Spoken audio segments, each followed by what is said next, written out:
여러분 한 주간 평안하셨습니까? 다음 주부터 사순절 기간이 시작됩니다. 이번 주 수요일이 사순절 시작하는 제의 수요일 애쉬 웬즈데이라고 하는 날입니다. 이 땅에 오신 예수 그리스도 그분을 다시 한번 기억하고 십자가를 향하고 있는 예수님의 모습을 보면서 우리도 그 모습을 닮아가려고 하는, 그래서 다음 주부터 설교 시리즈 제목을 나를 따르라 라고 하는 제목을 가지고 같이 말씀을 나누게 됩니다.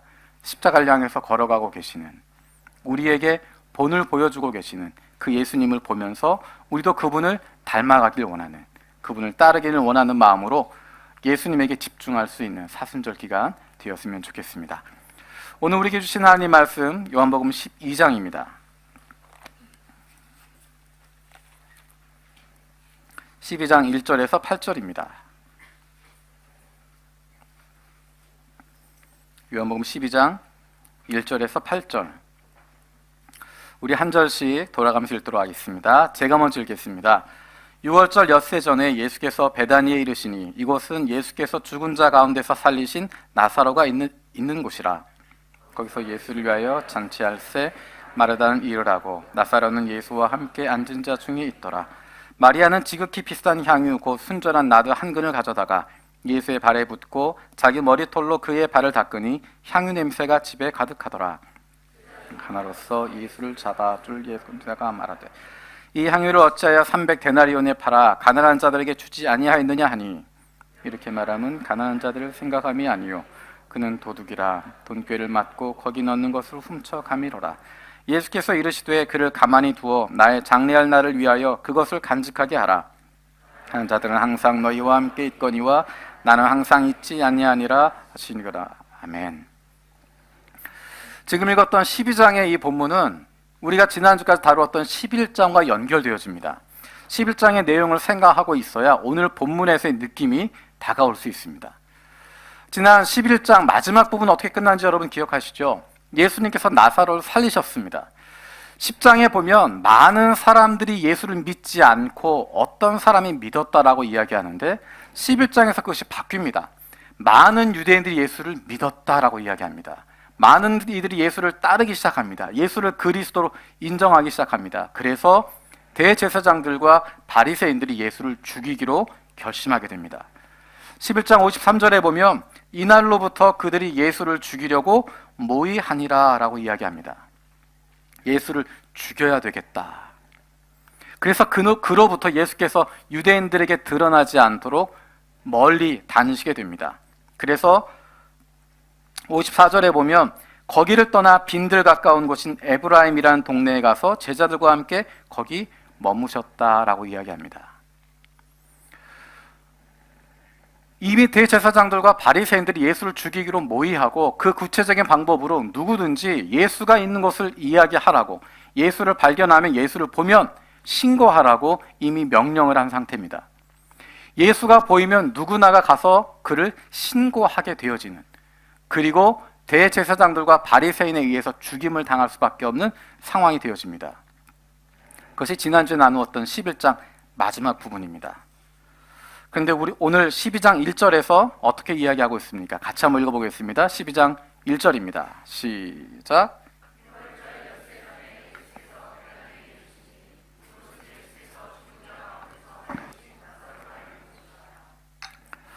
베단이라고 하는 여러 곳이 있는데 그 중에서 구체적으로 이야기합니다.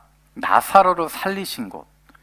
여러분 기억하시겠지만 나사로 살리신 베단이, 그것을 묘사할 때 11장에서 뭐라고 이야기하냐면 예루살렘에서 한 오리쯤 떨어져 있는, 예루살렘에서 한 3km쯤 떨어져 있는, 걸어서 20분, 25분, 뛰면 10몇 분이면 다가갈 정도의 거리, 멀지 않은 거리에 있는 그 베단이라고 11장에서 이야기합니다.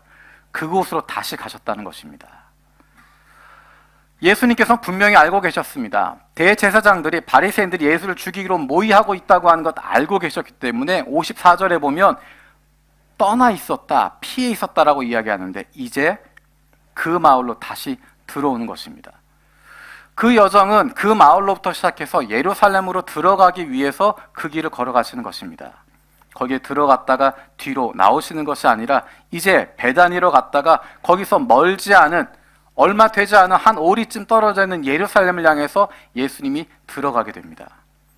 이제 예수님이 예루살렘으로 들어가시면 많은 사람들이 호산나 호산나 부르고 예수님이 어린 나귀를 타고 입성하시는 장면이 나타나게 됩니다.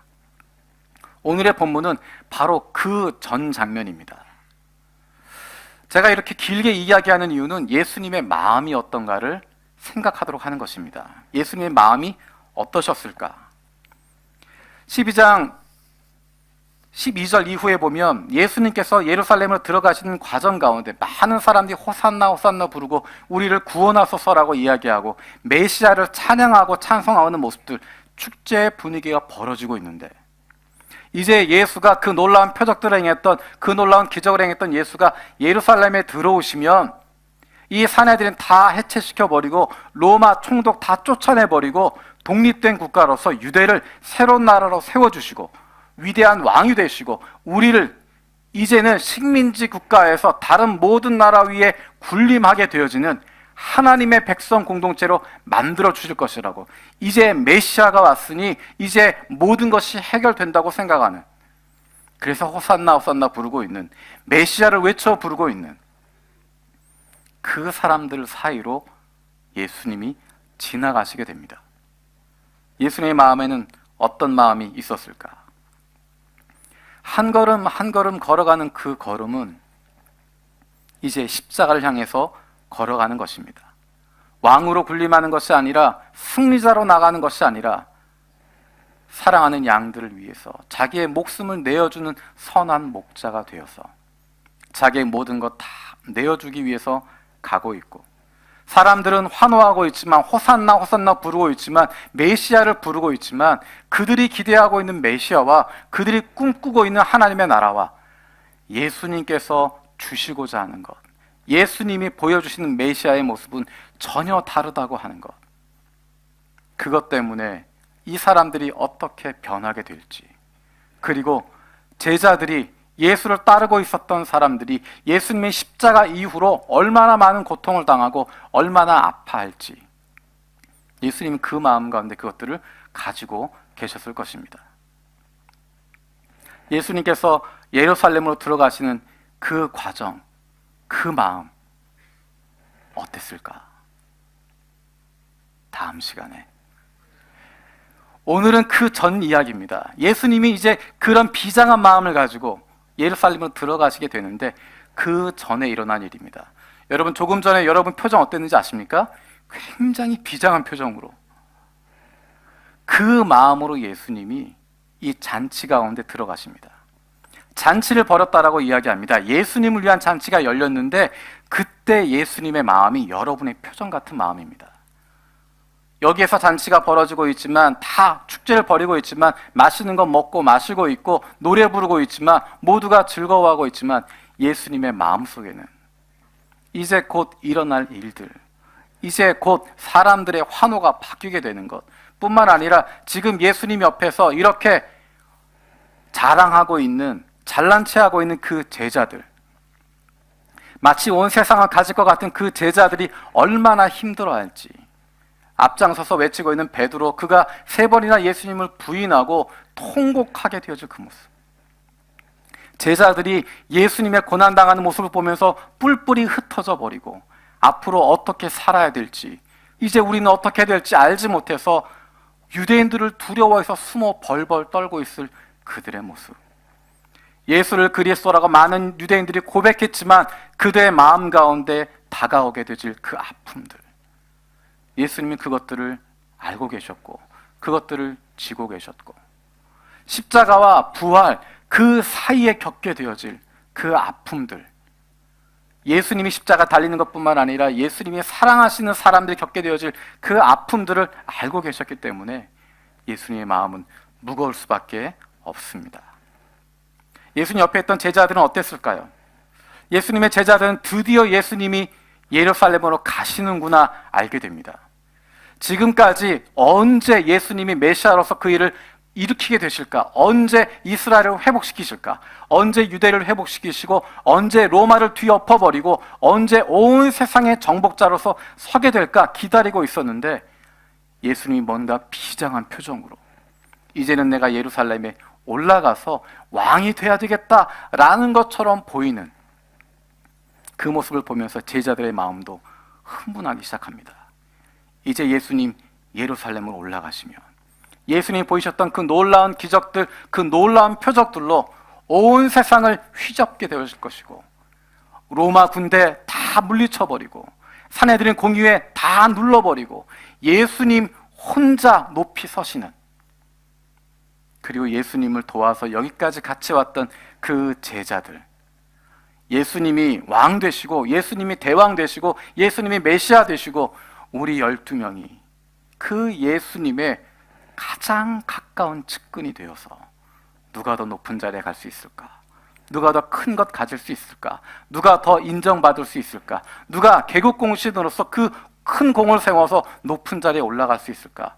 서로의 마음 가운데 그것을 가지고 있었습니다. 예수님은 죽음을 향해서 가고 있는데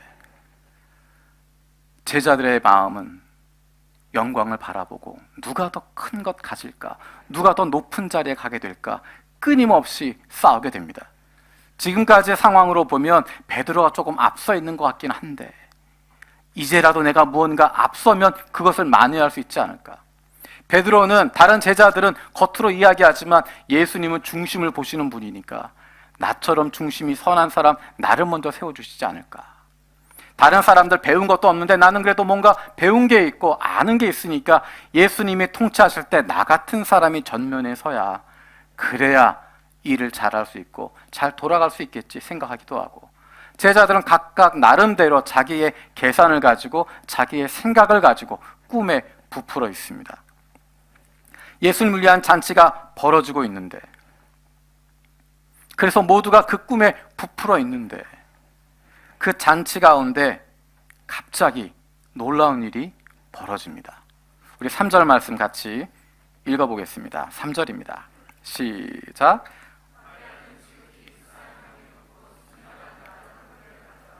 예수의 발에 붓고 자기 머리털로 그의 발을 닦으니 향유 냄새가 집에 가득하더라. 잔치가 한참 벌어지고 있습니다. 모두가 맛있는 음식을 먹기도 하고 마시기도 하고 즐거운 노래를 부르기도 하고 모두가 축제 분위기가 되어져 있는데 갑자기 마리아가 와서 값비싼 향을 예수님에게 붓고 있습니다. 기름을 붓고 있습니다. 우리에게 있어서 기름을 붓는다라고 하는 것은 왜 기름을 붓고 그 끈적끈적한 느낌과 그런 게 생각이 들기 때문에 별로 와닿지 않는 부분인데, 이스라엘 문화에서 기름을 붓는다고 하는 것, 고대 근동 사회에서 기름을 붓는다고 하는 것은 존경의 표시인 것이고 사랑의 표시인 것이고 그를 높이는 표시인 것입니다. 특별히 성경에서 왕이 될 사람에게 기름을 부었고 존귀한 이에게 기름을 붓게 되어지고, 메시아라고 하는 이름은 기름 부음 받은 자라고 하는 뜻입니다. 특별한 사람에게 주어지는 존경의 표시이고 사랑의 표시입니다. 우리가 생각하기엔 기름을 머리부터 부으면 온몸이 끈적끈적하고 그 생각이 들어서 와닿지가 않지만, 쉽게 표현하면 값비싼 향수를 그 사람에게 뿌려주는 겁니다. 와닿으시나요? 그리고 여전히 그 기름이 끈적한 것은 가장 사랑하는 모습, 가장 존경하는 모습을 표현하고 있습니다. 잔치가 맛있는 음식도 있고 음악도 있고 서로 즐거운데 거기에 이 값비싼 향유의 냄새가 가득 차게 되면서 그 안은 축제의 절정에 이르게 됩니다. 분위기를 깨는 것이 아니라 오히려 그 분위기에서 예수님이 주인공이라고 하는 것, 예수님 이분이 메시아라고 하는 것, 그것을 모든 사람이 볼 수 있을 정도로 모두가 예수님에게 박수를 보내게 되어지는 축제의 절정 같은 시간이 되어집니다. 제가 이거를 좀 와닿게 하려고 소품을 준비했었습니다. 혹시 여러분 집 앞에 향수가 깨지면 얼마나 가나요? 그 냄새가? 혹시 향수병 깨트려 본 적 있으신가요? 저희 그 맨션 입구에 누군가의 향수를 한번 깨트린 적이 있습니다. 그 관리인 아저씨가 열심히 닦고 하는데도 일주일 넘게 그 냄새가 없어지지 않습니다. 정말 진하게 남습니다. 그래서 제가 소품으로 어젯밤에 들었다 놨다 했던 것이 향수 한 병을 가지고 와서 여기서 그걸 다 깨트려 버릴까? 그러면 냄새가 쫙 뺄 텐데 이런 거겠구나 느낄 텐데, 이제 문제는 다음 주부터 사순절 설교를 해야 되는데 이 냄새가 방해가 될까봐, 또 그 냄새를 없애려면 힘들까봐 참아 못했습니다. 제가 말로만 한 걸 여러분 와 다 아시죠? 그 축제 장소입니다. 잔치를 벌이고 있는데 모두가 기뻐하는 그 아름다운 향, 좋은 향이 나게 되면서 모두가 기뻐하고 즐거워하는, 예수님 이분에 대한 사랑이 나타나게 된 그 장소, 그 시간입니다. 누가 주목을 받고 있을까요? 마리아에게 주목이 가게 됩니다. 사람들이 그 여인을 주목하게 됩니다. 그때 이 마리아와 반대쪽에 서 있는 사람이 있습니다. 우리 4절 말씀 같이 읽어보겠습니다. 4절입니다. 시작.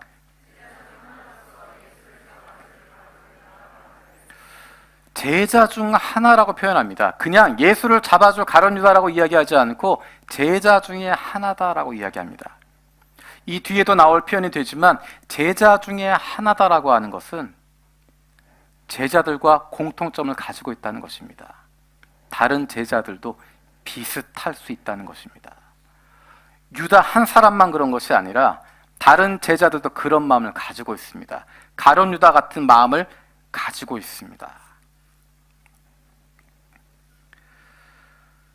우리 5절 말씀, 가룟 유다 이야기를 한번 읽어보겠습니다. 5절입니다. 시작. 가라, 가난한 자들에게 주지 아니하였느냐 하니, 그 향유가 얼마나 비싼 것인지 한 병에 한 400g도 안 되는 12온스 정도 되는 그 정도의 향유가 300데나리온, 노동자 1년 품삯 정도의 가치가 되는 비싼 향유였습니다. 그냥 싼 기름 정도가 아니라 정말 비싼, 어떤 재산을 모으는 것 같은 효과가 있을 수 있는 정말 값비싼 향유인데, 유다가 이야기합니다. 이것을 팔아서 300데나리온 나올 텐데 가난한 사람들한테 나눠주지 그랬냐, 가난한 사람들 나눠주는 게 낫지 여기서 이것을 다 왜 허비해버리냐라고 이야기합니다. 마리아가 예수님에게 그 향유를 붓고 있는, 예수님에게 존경을 표하고 사랑을 표하고 예수님에게 자기의 모든 것을 드리고 있는 그 장면에서, 모두가 박수치고 있는 장면에서 가룟 유다는 그 여인에게 비난하고 있습니다. 그 여인을 향해서 손가락질을 하고 있습니다.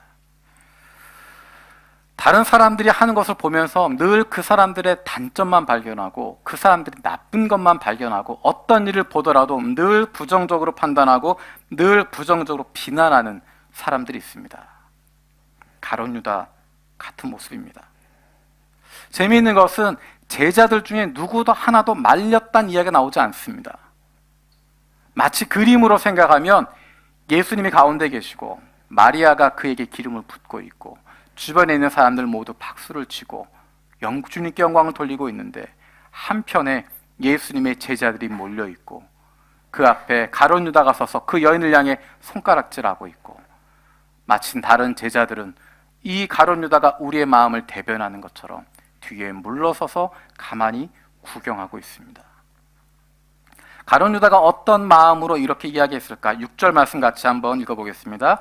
6절입니다. 시작. 그는 도둑이라 돈꾀를 맞고 거기 넣는 것을 훔쳐 가미로라.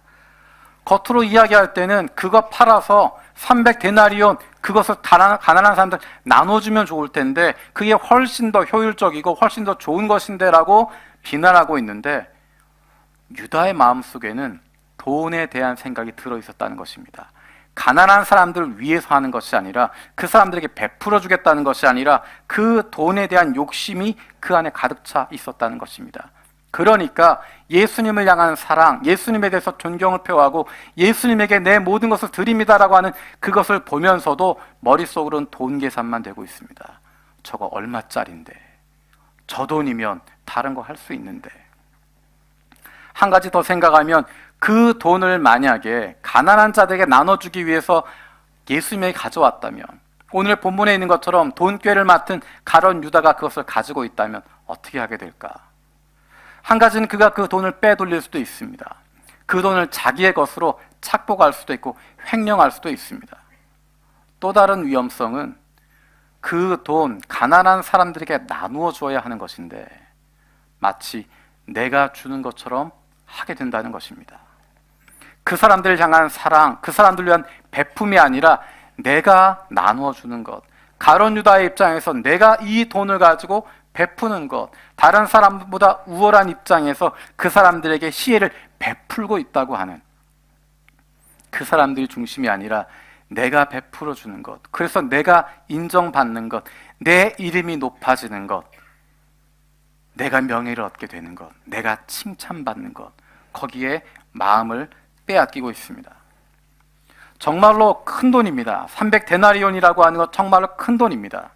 하지만 그것을 들여서 이 여인은, 마리아는 예수님에게 사랑을 고백하고 최상의 존경의 표시를 하고 있는데, 그것을 보면서 가룟 유다는 돈으로 바꿔버리고 자기의 욕심과 연결시켜 버리게 되어집니다. 그 마음에 있는 것이 밖으로 표현되게 되어집니다. 다른 사람의 섬김, 다른 사람의 수고, 그것을 보면서도 내 마음에 있는 기준을 가지고 판단합니다. 모든 것을 돈으로만 이야기해 버리는, 돈을 사랑하고 있었던 가룟 유다의 모습이 그렇게 밖으로 드러나게 됩니다. 제가 예전에 친구들과 함께 삼겹살 먹으러 간 적이 있습니다. 새로 생긴 가게 같고 깨끗해 보이고 좋아 보여서 친구들과 같이 갔습니다. 지금부터 한참 전인데 가서 삼겹살을 잘 구워 먹었습니다. 여러분, 삼겹살을 굽고 나면 하고 싶은 거 있지 않으세요? 먹고 싶은 거? 없으세요? 이게 다르시군요. 저는 삼겹살을 굽고 거기에 돼지고기 구웠던 기름, 비계에서 나온 그 기름이 막 있으면 김치를 구워 먹어야, 물론 저희 아내는 절대로 반대하지만, 몸에는 나쁘지만 몸에 나쁜 게 입에는 좋은 김치를 구워 먹고 싶은 마음들이 듭니다. 김치를 구워 먹으면 어떤 맛일까? 여러분, 집에 가서 한번 해보세요. 오늘 저녁 때 집에 가서 한번 삼겹살 탁 구워가지고 그 기름 버리지 말고 그 기름 잘 모아가지고 거기다가 김치를 한번 구워 보십시오. 막 그림이 그려지시죠. 두 가지 단점이 있습니다. 김치를 구우면 두 가지 문제가 생기는데요. 처음에 이야기했던 그 삼겹살집 가서 맛있게 잘 먹었습니다. 고기도 참 맛있고 좋았어요.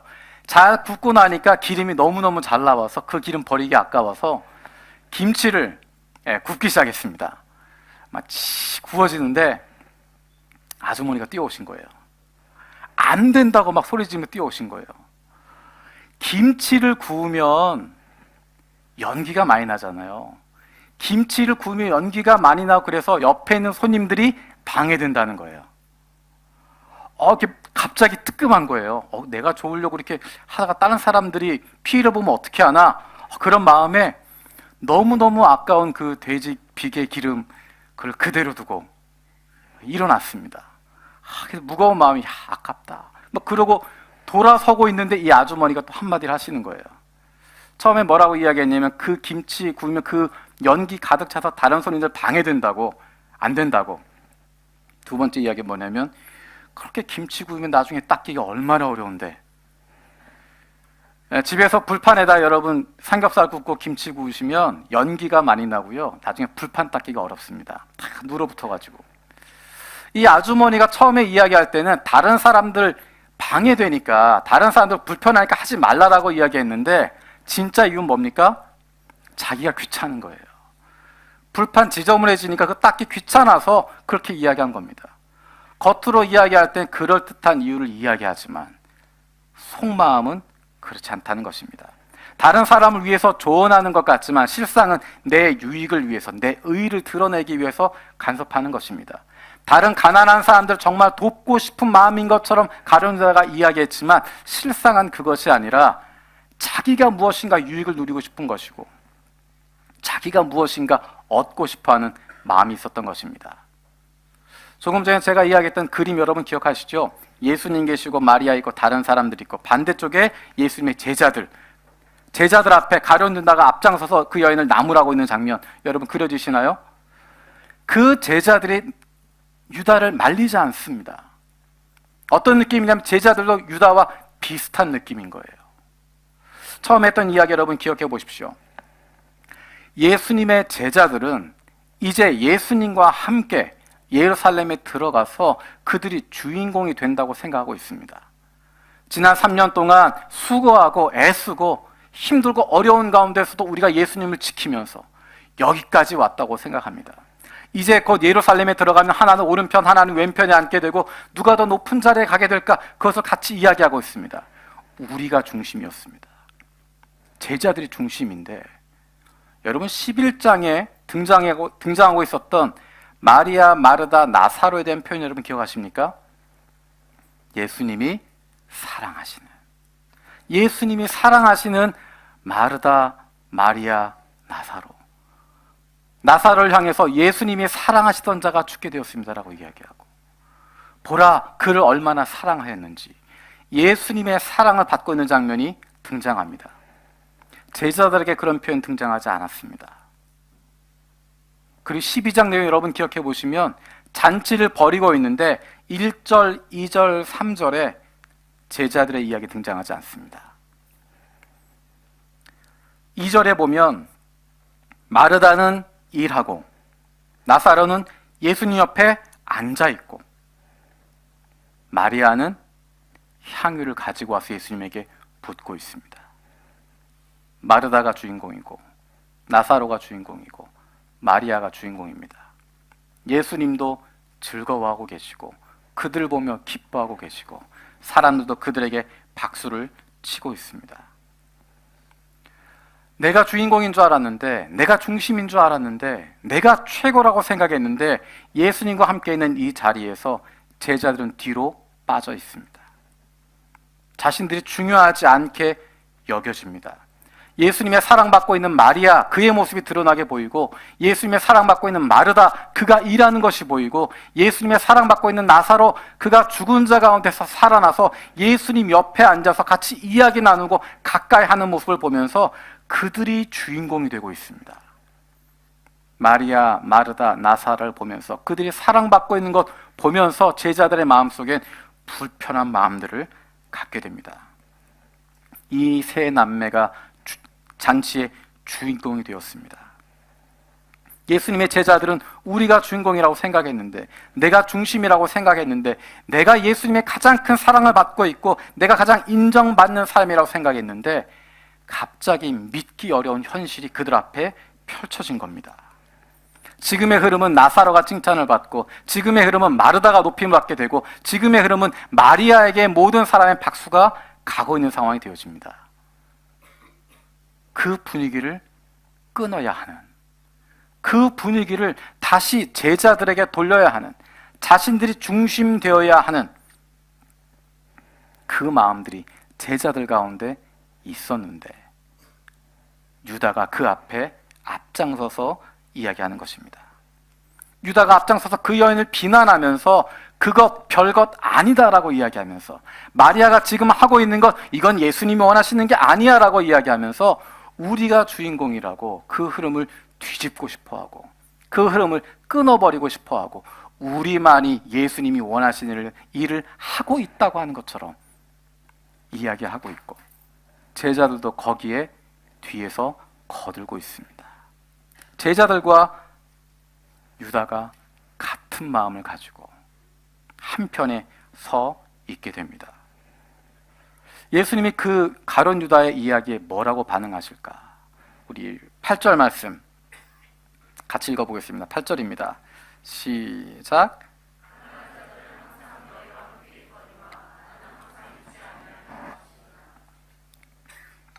가난한 자들은 항상 너희와 함께 있거니와 나는 항상 있지 아니하리라. 다른 편으로 이야기하면 가룟 유다야, 또 다른 제자들에게 이야기하시는 것입니다. 니네 정말 그렇게 생각하니? 너희들이 정말 가난한 사람들 그렇게 생각하고 있었니?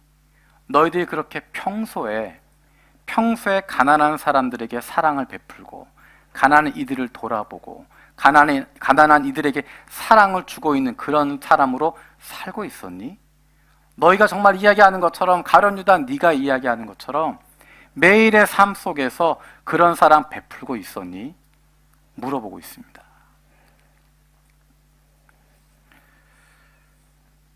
일상에서 해야 하는 것, 이웃을 사랑하는 것이고 다른 이를 품어주는 것인데 정말 그렇게 하고 있었니? 물어보고 있습니다. 일상에서 매일의 삶 속에서 하나님을 사랑하고 이웃을 사랑할 수 있는 사람이 특별한 시간에도 특별한 기회에도 하나님 사랑과 이웃 사랑 실천할 수 있습니다. 날마다 그런 삶을 살아가고 있는 사람만이, 다른 이들을 생각하고 다른 이들을 사랑하고 이웃을 사랑하는 사람들만이 기회가 주어졌을 때도 더 잘 섬길 수 있고 더 잘 사랑할 수 있습니다. 나의 의의를 위해서가 아니라 정말 그들을 사랑해서 베푸는 것. 우리가 사랑의 쌀, 구제부에서 사랑의 쌀을 하는 것을 보면서 정말 마음이 좋았습니다. 사실은 그것을 보면서 두 가지의 마음이 한꺼번에 듭니다. 한 가지는 이 쌀이 안 없어졌으면 좋겠다. 어려운 사람이 없으면 안 없어지는 거니까 우리 교인들이 정말 어려운 사람이 없어서 이 쌀 안 가져가면 좋겠다. 두 번째 생각은 쌀이 빨리빨리 없어졌으면 좋겠다. 정말 힘들고 어려운 사람, 겉으로 보기엔 모르지만 정말 힘들고 어려운 사람들 그 쌀 가지고 가서 집에 가서 밥해 먹을 수 있도록, 필요한 대로 먹고 사는 문제 그것으로라도 해결할 수 있도록 그렇게 빨리빨리 없어졌으면 좋겠다. 저는 두 개에 맞지 않는 마음인데 두 가지의 마음을 다 가지고 있습니다. 제가 그래서 매주마다 그 사랑의 쌀 꼭 열어봅니다. 어떻게 됐나? 아까 말한 것처럼 두 가지의 마음이 다 있습니다. 그대로 있으면 좋겠다. 줄었으면 좋겠다. 열어보면 너무도 감사한 것이 줄었다가 늘었다가 합니다. 없어집니다. 쌀이 없어집니다. 누군가 필요해서 가져갑니다. 그런데 그것이 늘어납니다. 누군가 가져다 둡니다. 다른 사람 돕기 위해서 누가 가져갈지 모르겠지만 다른 사람 위해서 쌀을 가져다 놓는 분들이 계십니다. 그래서 쌀이 줄었다가 늘었다가 줄었다가 늘었다가. 저는 이것이 너무너무 좋은 것이 누가 누구에게 주는지 나타나지 않습니다. 누가 얼마큼 가져가는지, 누가 얼마큼 헌금했는지 아무도 모릅니다. 도움이 필요한 사람은 그저 거기서 하나님이 주셨다 믿고 가져가는 것이고, 도움을 주고자 하는 사람은 내가 했다고 드러내지 않고 하나님이 나를 통해서 일하신다 생각하고 드리는 것입니다. 사실 그런 모습이 이웃을 사랑하는 모습이고, 그것이 구제하는 모습이고, 그것이 같이 나누는 것입니다. 내가 잘했다고 칭찬받는 것이 아니라, 내 이름이 높아지는 것이 아니라 도움이 필요한 사람들에게 그것이 갈 수 있도록 하는 것, 그것이 바로 이웃을 사랑하는 것이고 가난한 이들을 돌보는 모습입니다. 예수님이 제자들에게 물어보십니다. 너희들이 정말 가난한 사람들을 사랑하니? 정말 너희들이 그렇게 섬겼었니? 너희들의 일상의 삶에서 어떻게 살고 있었니? 물어보십니다. 예수님께서 이 마리아에게 어떻게 반응을 하고 계시는가? 우리 7절 말씀 읽어보겠습니다. 7절입니다. 마리아에게 향하신 말씀입니다. 읽겠습니다. 시작.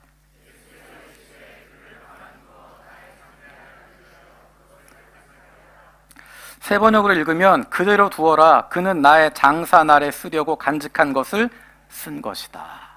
예수님을 위해서 보관하고 있었던 것, 예수님을 위해서 쓰려고 모았던 것, 그것 이 시간에 쓰는 것이다라는 것입니다. 마리아의 모습은 다른 제자들과 다른 부분이 있습니다. 예수님의 마음이 어떤지를 알고 있는 사람입니다. 처음에 이야기했던 것처럼 제자들은 앞으로 자신들이 뭔가 성공할 거기에만 기대를 갖고 있는데, 예수님의 성공, 예수님의 왕되심 그것만 바라보고 있는데, 마리아는 예수님의 뒷모습을 보고 있습니다. 그 어깨를 보고 있고 그 모습을 보면서 예수님이 이제 예루살렘에 올라가시는 것은 무언가 다른 것이 있음을 느끼고 있습니다. 그 전에 예수님이 반복해서 말씀하셨던 인자가 들리우지 않으면,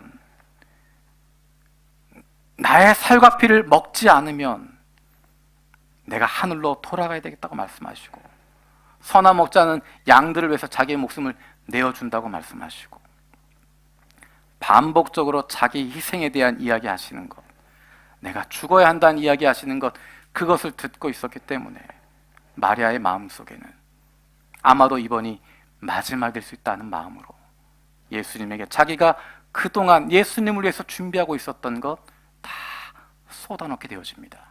그가 볼 수 있는 최상의 사랑으로, 그가 할 수 있는 가장 높은 존경의 모습으로 자기의 모든 것을 다 내어놓으면서 주님을 사랑한다고 고백하고 그분을 메시아로 인정하게 되어지는, 말로 주님은 그리스도라고 고백하는 것뿐만 아니라 그 값비싼 향유를 예수님에게 부음을 통하여서 주님은 나의 그리스도이십니다, 주님은 나의 메시아이십니다라고 모든 사람들 앞에 고백하고 있고 그의 가장 소중한 것 그분 앞에 드리고 있습니다. 다른 사람들이 보기에 낭비라고 이야기해도, 심지어 다른 제자들이 보기에 이상한 짓 한다고 손가락질 받게 되어도 마리아는 거기에 굴하지 않고 예수님에 대한 사랑을 고백하고 있고 예수님에 대한 존경을 표시하고 있고 그 신앙을 고백하고 있는 것입니다.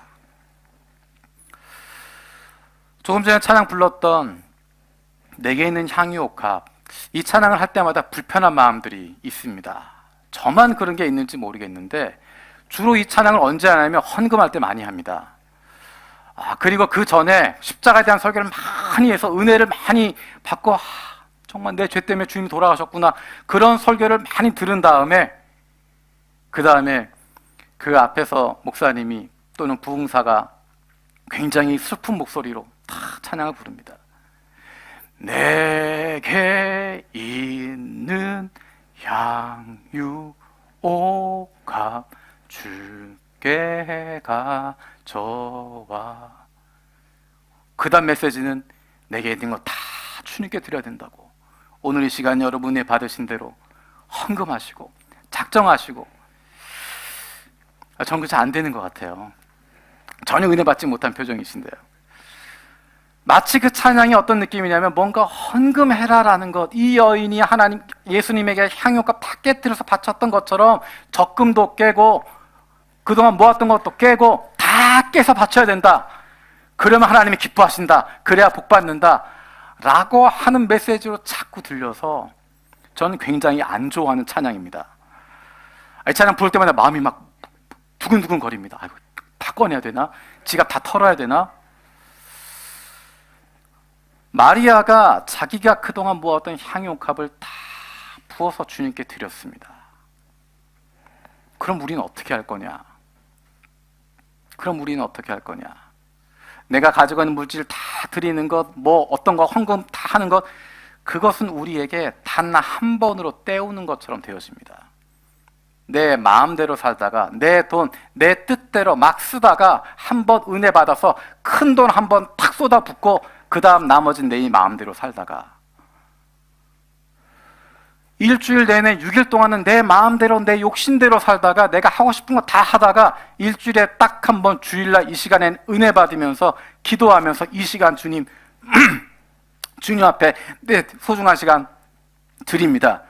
이거 받고 떨어지십시오.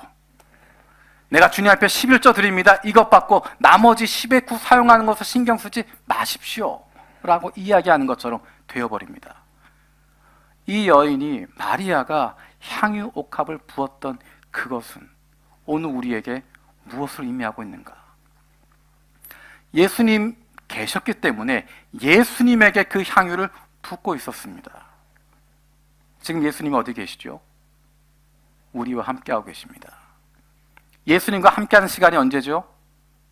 일주일에 하루가 아니라 일주일 중에 오후 2시부터 4시까지 이 시간이 아니라 24시간 주님과 함께하고 있습니다. 우리가 썬데이 크리스찬이 아니라 매일매일의 삶 속에서 하나님과 예수 그리스도와 동행하고 있는 삶을 살아가고 있습니다. 그래서 이 마리아처럼 주님 앞에 향유 옥합을 붓는다고 하는 것은, 주님의 발 위에, 주님의 발 앞에 그것을 붓는다고 하는 것은 우리가 주님께 함께하고 있는 그 시간, 우리가 주님께 함께하고 있는 그 장소, 우리가 주님과 함께하고 있는 그 모든 일들을 주님께 드린다는 것입니다. 주님의 일로 하는 것이고 주님의 시간으로 사용하는 것이고 주님께 드려진 시간, 주님께 드려진 건강, 주님께 드려진 청춘, 주님께 드려진 인생으로 살아간다는 것입니다. 한 번 큰 거로 때우는 것이 아니라, 한 번 큰 거 주고 끝내는 것이 아니라 일생 동안 일상 속에서 매일의 삶 속에서 그렇게 살아간다는 것입니다. 하나님이 저와 여러분들 직장에 보내주시고 가정에 보내주시고 자녀들을 주시기도 하고 우리에게 사람들을 맡겨주시기도 합니다. 주님 앞에, 주님 발 앞에 향유를 붓는 것은 우리를 보내주신 그 직장에서 최선을 다해서 일하는 것입니다. 왜 일합니까?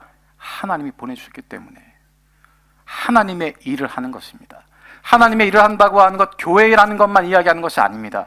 교회에서 일하는 것은 하나님의 일이고 직장에서 일하는 것 세상의 일 아닙니다. 누구의 일인가는 그 결과로 누가 영광을 받느냐 하는 것입니다. 누구를 위해서 하느냐 하는 것입니다. 우리가 직장에서 일하지만 그 일을 통해서 하나님께 영광을 돌릴 수 있다면, 하나님이 기뻐하시는 일이라면, 하나님을 위하신 일이라면 그것이야말로 하나님의 일이 되는 것입니다. 아무리 교회 안에서 일해도, 아무리 교회 안에서 직분을 가지고 있어도, 아무리 교회 안에서 목사가 되어도 그 일이 결론적으로 나에게 영광이 되고 나에게 기쁨이 되고 내가 높아지게 되고 내가 유익을 얻는 것, 그것을 위해서 일한다고 하면 직업은, 장소는 교회이지만 실상은 하나님의 일이 아니라 내 일을 하는 것이고 그야말로 세상 일 하는 것 되어지는 것입니다.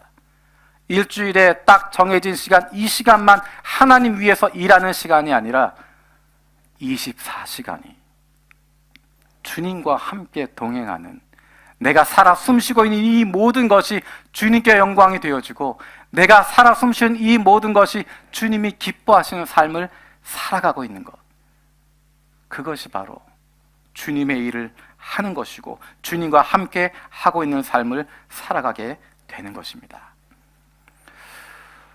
우리를 직장에 보내주셔서 열심히 최선을 다해서 일하라고 하십니다. 우리의 유익을 위해서가 아니라 하나님을 위해서. 하나님을 위해서 일하면 내가 다른 사람 섬겨줄 수 있습니다. 남들보다 바보처럼 일할 수 있고 조금 손해보면서 일할 수 있고 더 희생하면서 일할 수 있고 다른 사람에게 베풀어 줄 수 있고 내가 열심히 노력하지만, 열심히 공부하지만 다른 사람 다 나누어 줄 수 있는, 왜냐하면 그것이 나를 위한 일이 아니라 하나님을 위한 일이기 때문에.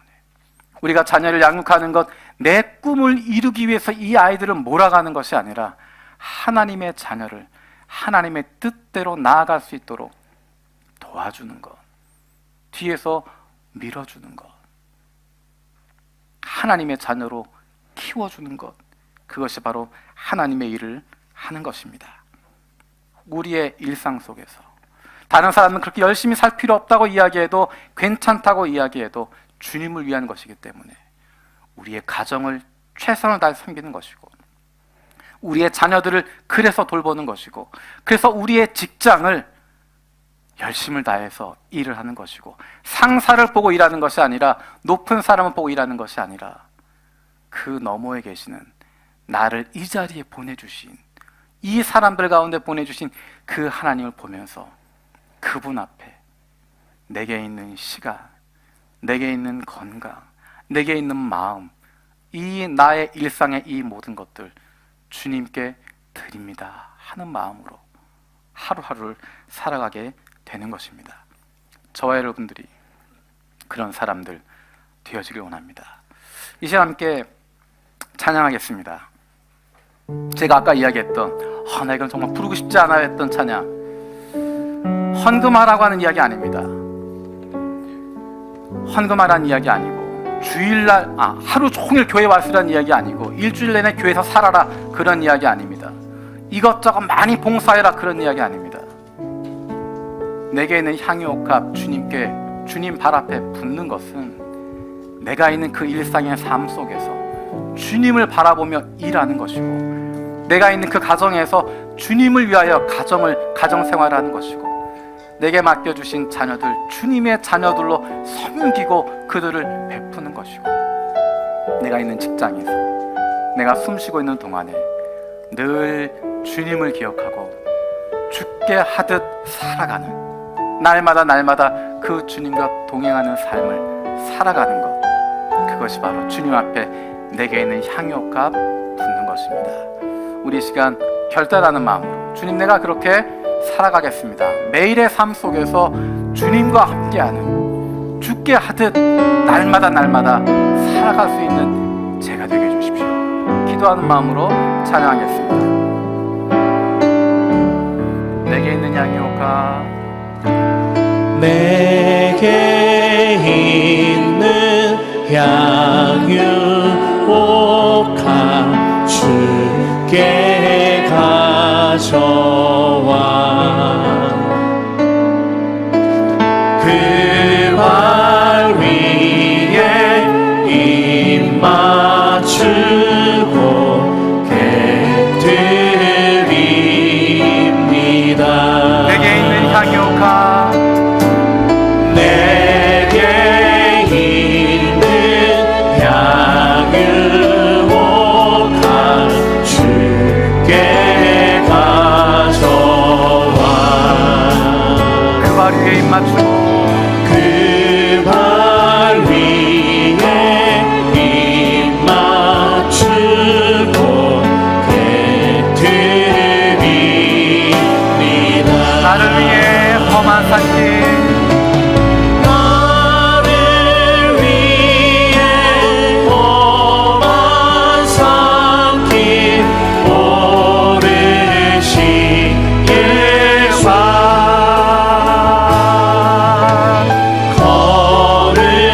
걸음마다 그 신사랑 새겨놓은 나를 위해 십자가에 달리신 그만, 나를 위해 십자가에 달리신 그 발 흘린 피로 나의 죄를, 흘린 피로 나의 죄를 대속하셨네. 다시 이 땅 위에 주님 다시 이 땅 위에 임하실 그때 주의 크신 사랑으로 날 받아주소서. 내게 있는 향유가, 내게 있는 향유가 주께 가져와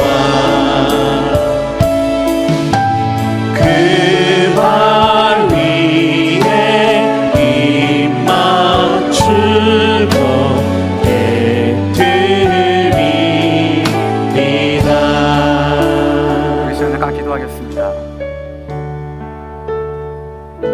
내게 있는 향유옥합, 주님 발 앞에 가져와 주님께 부었던 그 마리아처럼 나의 일상의 삶 속에서 내게 주신 시간, 내게 주신 건강, 내게 주신 물질, 내게 주신 이 열정, 내게 주신 이 마음, 주님이 위하여 사용하는, 주님이 위하여 내어드리는, 주님과 함께하기 위하여 그 자리에 있는 일상의 그리스도인들 되게 하여 주시옵소서. 매일의 삶 속에서 마리아처럼 내게 있는 그 향유옥값 주님께 붓고 주님 기뻐하시고 함께 기뻐하는 믿음의 사람들 되게 해달라고 이 시간 같이 기도하겠습니다. 살아계신 아버지 감사합니다. 아버지 하나님,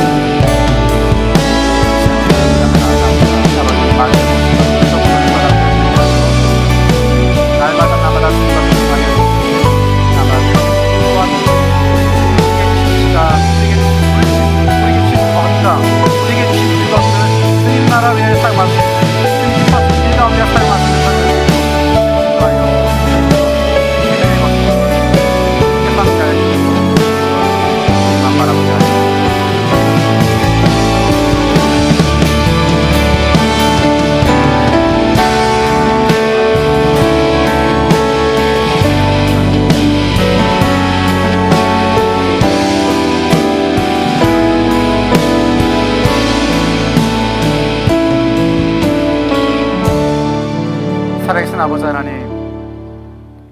우리가 매일의 일상에서, 우리를 보내신 우리의 직장에서,